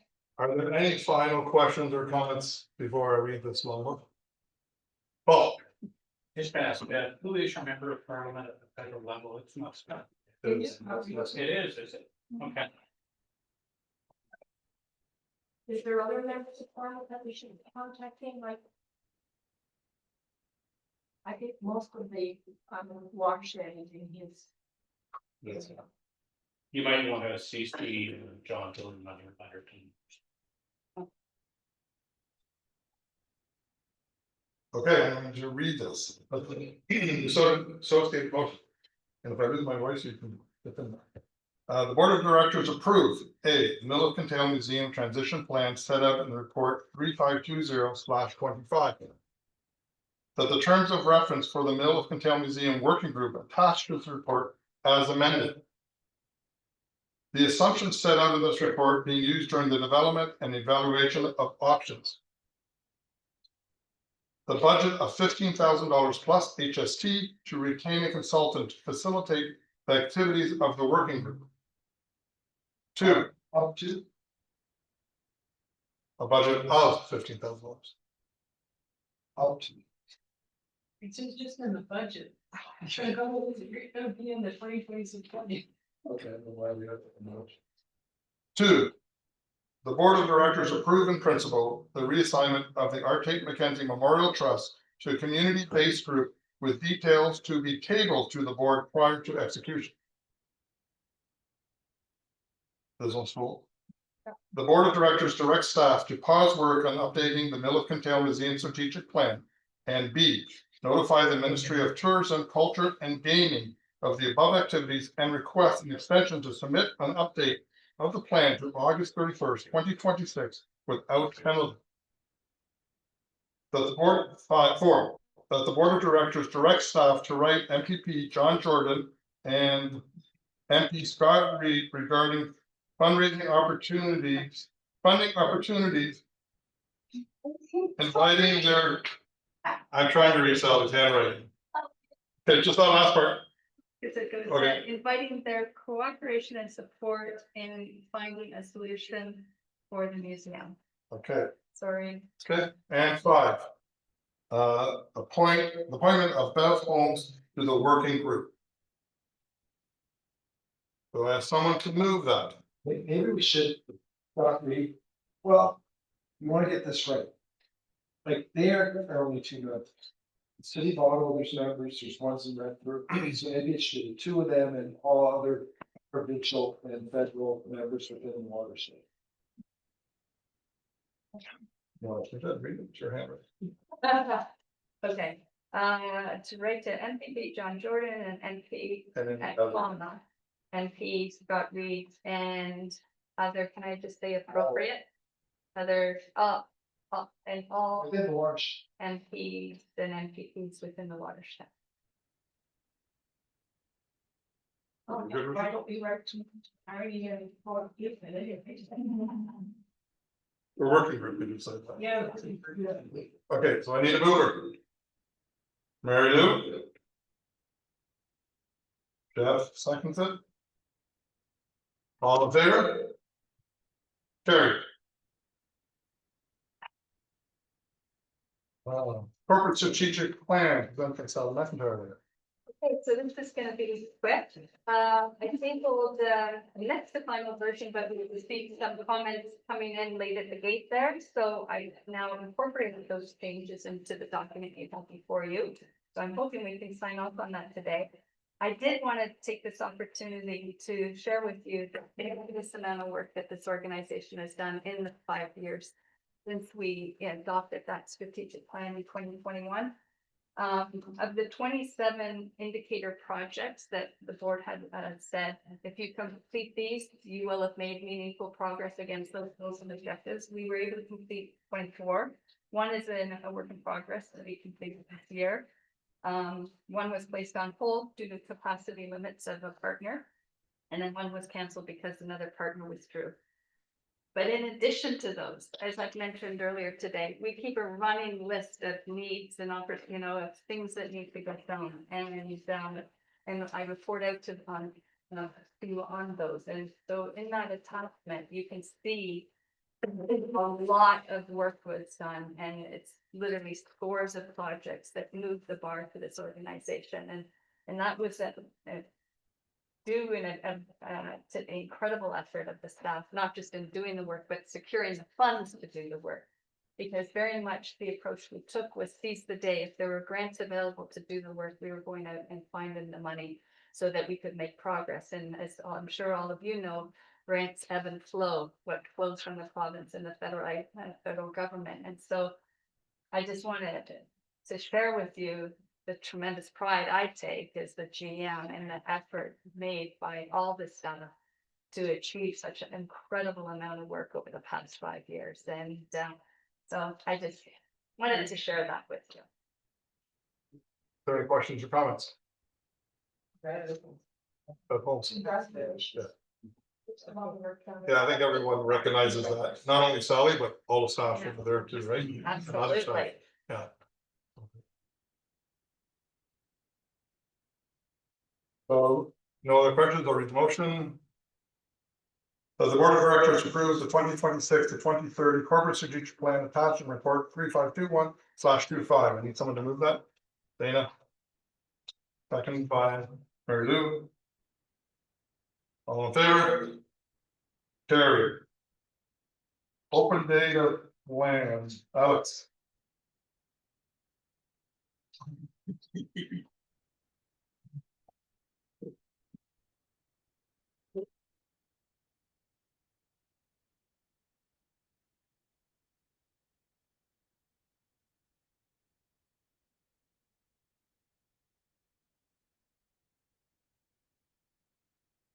All right, good afternoon, everybody. Thank you, Mr. Chair. I'm going to do a high level review of some of the elements of the strategic goals of this project that we're presenting today in your agenda package. And I'll follow up with a review of the rollouts and some of the implementations of done.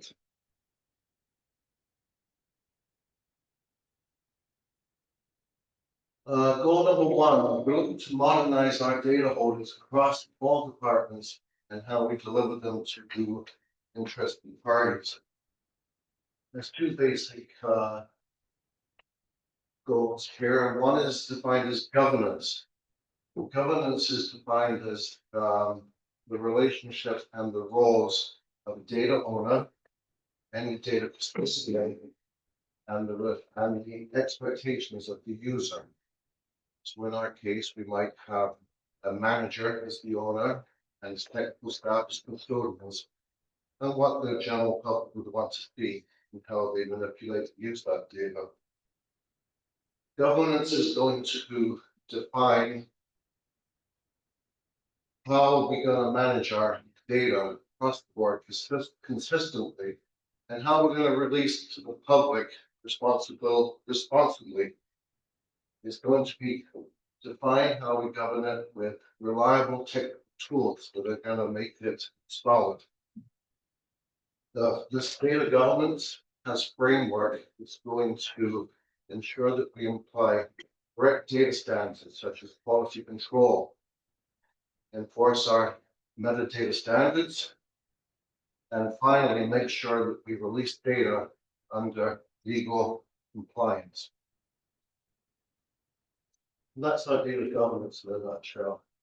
The principles are going to strengthen our data, and these principles were gathered and applied under the Open Data Charter. It's an organization that came together in 2015. 250 governments and non-government agencies came together and developed these principles. And I might just read what they are. Data should be open by default. That means that let's put our data on the Open Data Portal unless there's a legal obligation to restrict it, such as confidentiality. Timeliness, being up to date. The accessibility of it, putting on a portal that makes it easy to get. Interoperability, so the user can put it to different platforms. Making sure that the data set can speak to different computer programs. And finally, transparency, making our data available gives us transparency as an organization. High level strategic goal, empowering the community and our clients. Number one, simply, we're going to build a data platform that's going to put our data out there, make it easy, and make users feel that our data is trusted. Licensing. We're going to develop an open data license where the language is clear that the user knows what is expected of them when they use it and reshare it. And finally, feedback. We're going to allow for feedback. We're going to measure the metrics of the platforms used and assess the engagement so we can use it in the future to improve the platform and improve our open data project. Goal number 3, prioritize data sets. So prioritize data sets, you've seen in your report, there's umpteen data sets. We're going to prioritize them over public demand and what we feel is important as business drivers. We focus that, put it on the portal, and that will help drive innovation within our communities. It's going to allow for the user to create innovation with new softwares and deliver new apps and drive our and demonstrate our usefulness in the trends of digital innovations.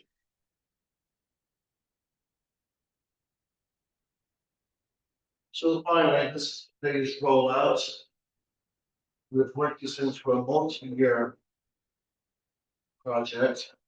And the first one speaks to first year 2026, speaks to this governance setup I spoke about. We're going to examine our data, make sure that it's sound and solid, and be able to move forward on this project. And we're going to research and decide what is the best open data platform to move forward for the beta launch in phase 2. At that point, we're going to build the infrastructure. We're going to start to initialize at least initial data sets that have gone through the screening I spoke about, which are the priority data sets, which need most of our find some partners.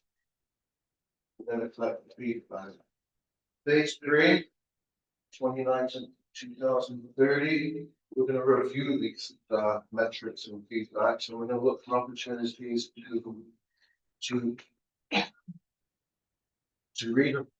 refine our portal. We're going to then carry on with more data sets, make 10 to 15 further priority data sets and post the platform.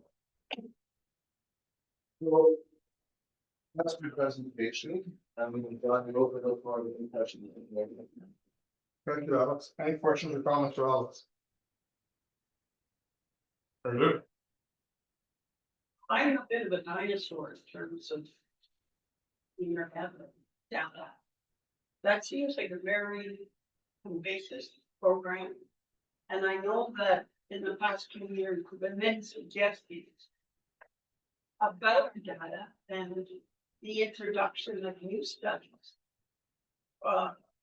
Whether they're biological or ecological or agricultural, that use data. Have you got staff to do this at the moment, or are we going down to try to hire summer staff to do the organization of this?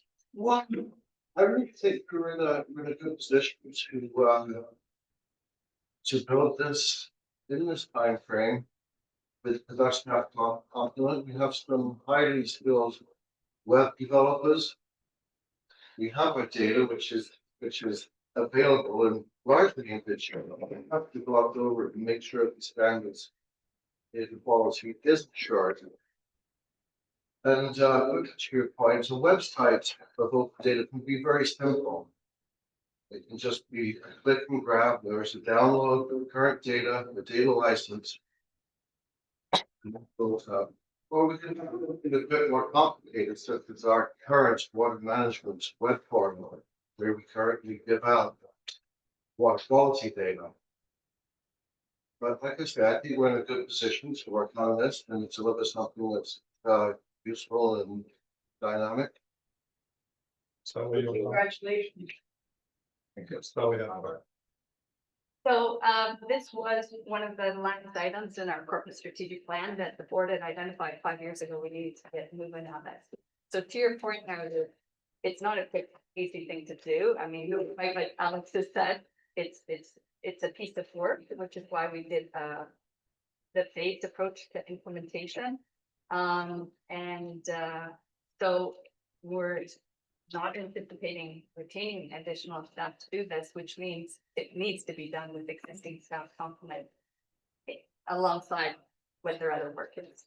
So that's why the conversation Alex and I had was, let's phase this, let's do it in bite-sized pieces that we can, achieve results and demonstrate progress. So I think to Alex's point, it's doable within that same time frame. We try not to be overly ambitious and to give ourselves enough runway to be able. Jen, Yeah, I just have a comment. I think that there are 3 priorities for this. One, that the data that goes into the database to the public, we're confident in that.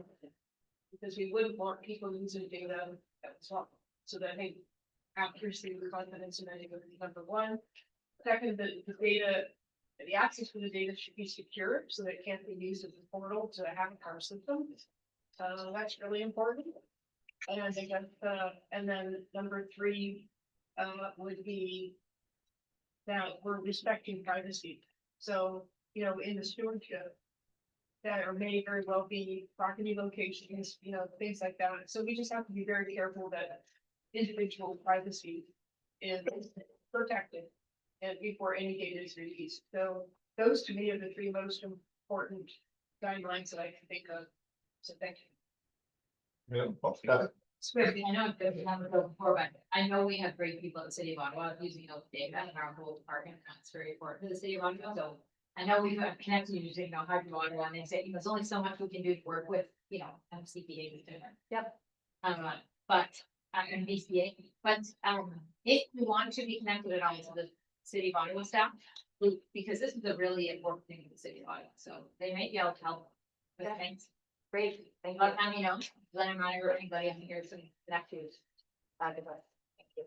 Any other comments? Alliance, or anything? The board of directors approved the attached open data strategy. Need someone to move that? Abby? All in favor? Carried. The last one, resolved that the board of directors meeting be adjourned. Paul? Yes. All in favor? Carried. Thank you very much. Yeah.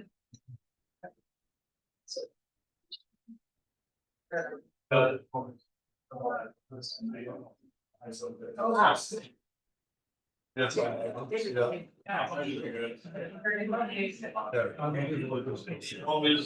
That's why.